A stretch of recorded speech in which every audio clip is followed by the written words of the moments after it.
Weefy's is trying to decorate his new, humongous house with a small Zen pool water farm. Except, the problem is, he only has one water bucket, and there's not any water around for miles. Luckily, we have just a solution. Do you want to know how to duplicate water, Weefys? Well, we've got a life hack for you. All you need are some tools, and let's get going outside the house. The first step is to mine 7 pieces of iron. Iron ore is a bit heavy, so don't carry too much or you might hurt your arms. Now that you have 7 pieces of iron, also mine 3 pieces of sand. You will need it later. Okay, Weefys, you can't be outside for too long. Let's go back inside the house and get you some more water. First, smelt your iron and sand so you can get 7 iron ingots and 3 pieces of glass.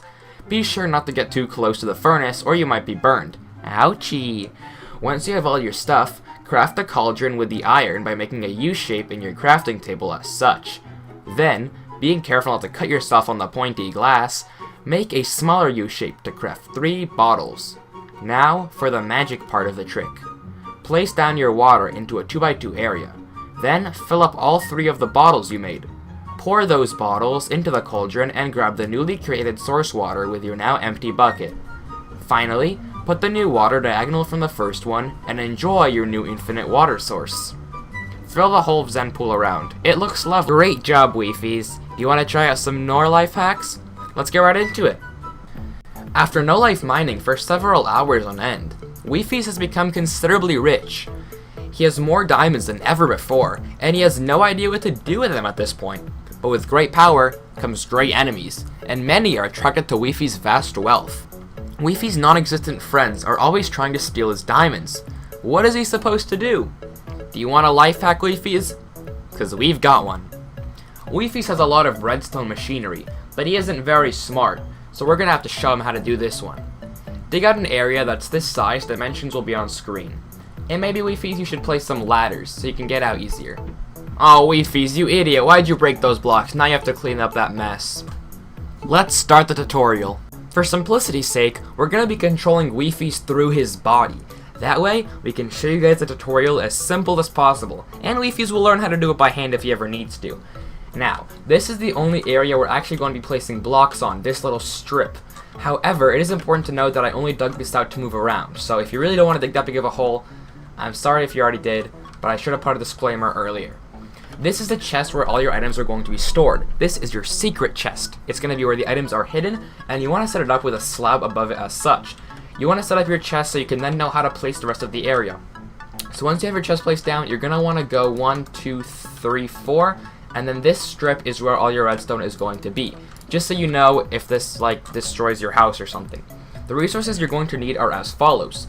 2 redstone dust, 1 sticky piston, 1 minecart with a hopper, 2 hoppers, 1 chest, or 2 chests, personal preference, and I'll show you where that comes in, 2 repeaters, 1 rail, 8 wool or blocks of choice, 1 comparator, 3 redstone torches, and your floorboards. Now I'm going to begin with the chests because that's the optional part. The chests are going to house the items that you've thrown into the system. It is important to note you are not going to get these items back. So as such, I want to know that I have as much area as possible to throw items in, which is why I have 2 chests, but you can have whatever you want. The first thing you want to do is place a block up here and a block right here. On this one, you're going to want to put a repeater so that no ticks, and then on top of this one, a redstone torch with a sticky piston on top, and then one of your floorboard blocks. This piston is going to retract, allowing you to see into the floor and grab the items from your chest, or, put in some items. Deposit some items, if you will. Afterwards, you're going to want to go next to this redstone torch and place your 2 collection chests just like that. A hopper going up like this, a hopper going up like that, and then a minecart with a rail with a minecart with a hopper on top.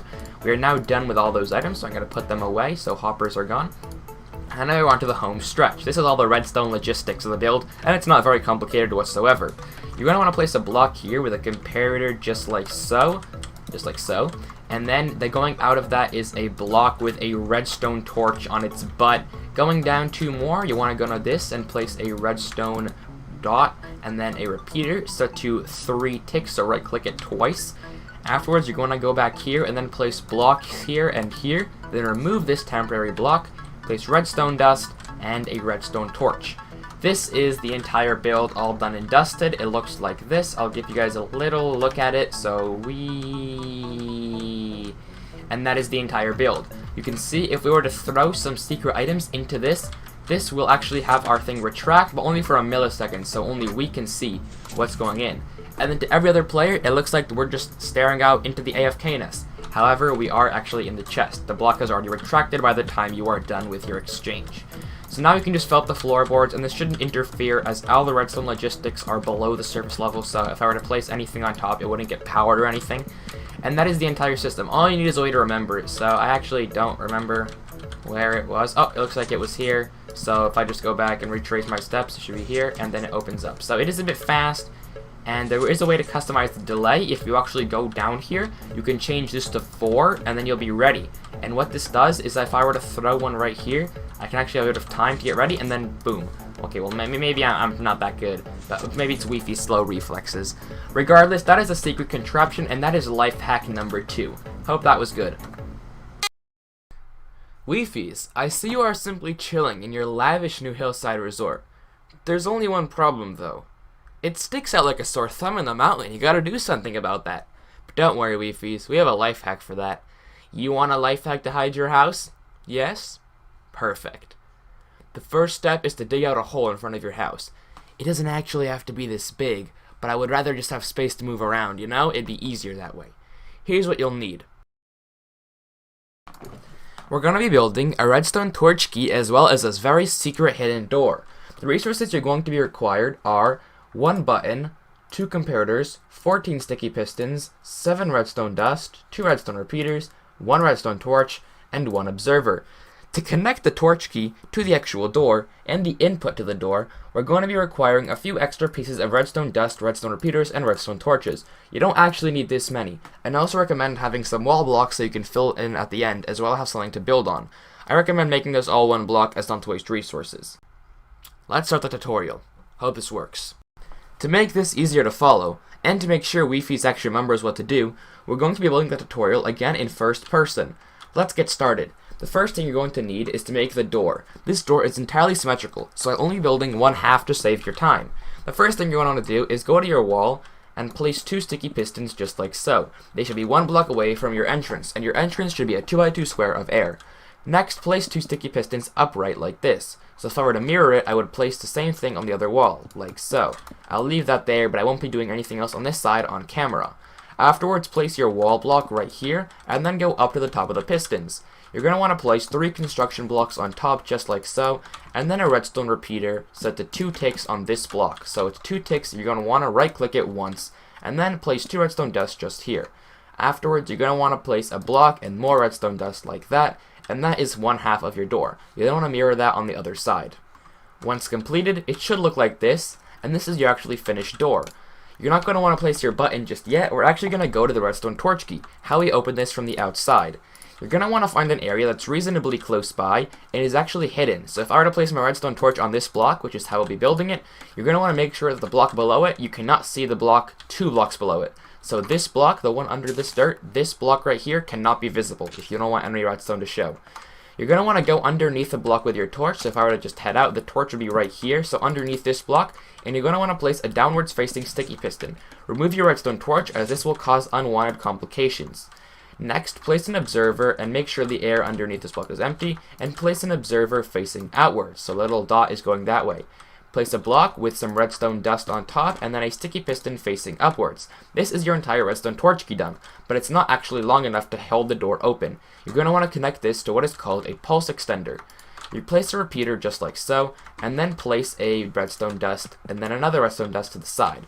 Then place a comparator facing outwards, and then a comparator facing inwards, like so. And finally, you want to place a block right here with some redstone dust. This is your pulse extender. If I were to place this redstone torch, it wouldn't do anything, because the pulse is short. However, if I set this repeater to 4 ticks by right-clicking it 3 times, and then place redstone torch, you can see this pulse lasts for a very long time, which is perfect.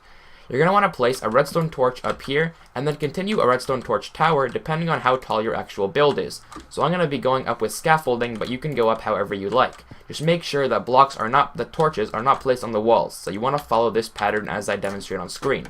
Block, torch. And then keep going until you reach the elevation of your door. So once I actually find a way to get up here, boom and boom, place another block, and then finally another torch. It's very important to make sure the final torch is on, or else you're going to need to do a signal inverter. Once you've reached the door, and our door, I believe, is right over here, you can now bridge and connect your redstone line into the door, but you have to do it very specifically. Place a redstone line just like here, and then make sure that your redstone line threads around any of the redstone. You can't have it doing that, that's going to break the door. Be very careful and do as I do, or very similar. Make sure not to interrupt the wall either, as you do want this door to be hidden, of course.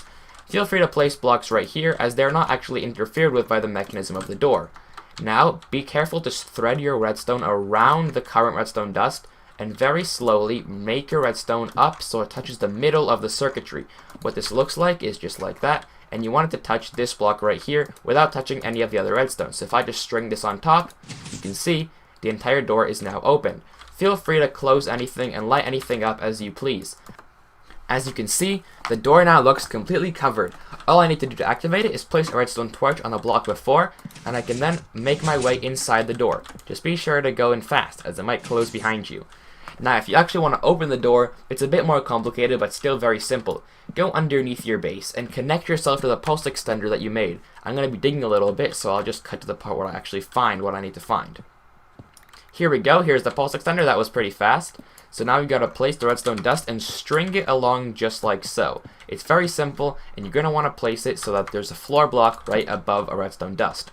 Afterwards, just go up and then place your button, and you can see we can actually press this button and the door opens for us. Perfect. Then we can grab our redstone torch and be on our way, or we can just grab it right here, very simple, and then enter our luxurious base. Ow. So, Weefies, are you enjoying with your new door? Great. Well, that concludes our video. Actually, those are 3 life hacks that just hacked your life in Minecraft. I hope you all have enjoyed. Consider subscribing. Weefies would really love it, wouldn't you? I know. I'll see you on the next one. Thank you so much for watching, and goodbye.